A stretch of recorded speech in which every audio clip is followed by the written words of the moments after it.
بسم الله الرحمن الرحیم. السلام علیکم ورحمت الله وبرکاته.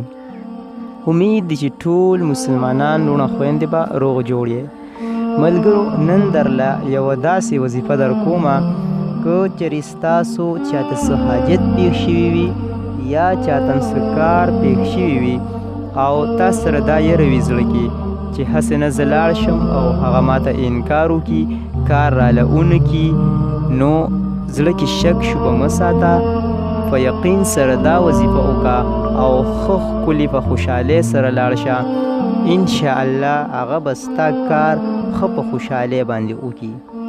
د وظیفې شروع کولو نه مخکې خو زه تاسو ته ریکویسټ کوم که چېرې تاسو زموږ چینل اوسه پورې نه وي سبسکرایب کړي نو ضرور یې سبسکرایب کړئ.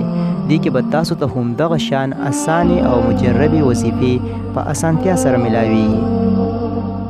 وظیفه داسې ده، زه تاسو ته دا آیات ویمه چې دې ته آیات قطب ویل کېږي، د هغې نه پس زه تاسو ته د دې طریقه ښیمه. اعوذ بالله من الشیطان الرجیم. بسم الله الرحمن الرحیم.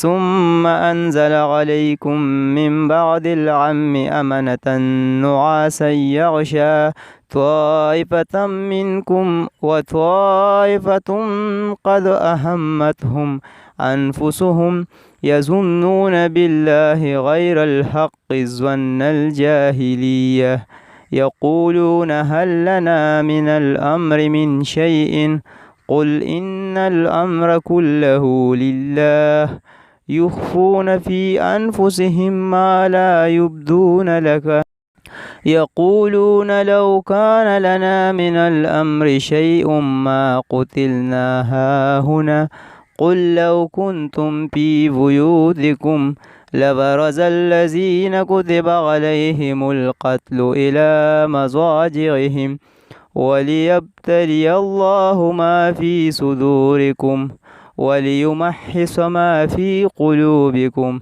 والله عليم بذات الصدور.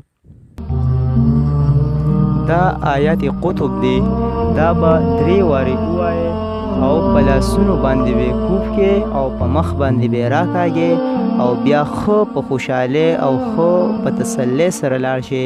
انشاءالله الله جل شانه به د هغه زړه ډېر زیات نرم کي او ستا چې ورته څه هم کار پېښ شوي وي، څه حاجت دې ورته پېښ شوي وي، دا به دله ښه په خوشحالۍ او په رضا باندې وکړي. بس دا زمونږ د نن ورځې وظیفه وه. انشاءالله په بله ویډیو کې بیا حاضرېږم. په خپلو دعاګانو کې مې یاد ساتئ. جزاکم الله خیرا کثیرا.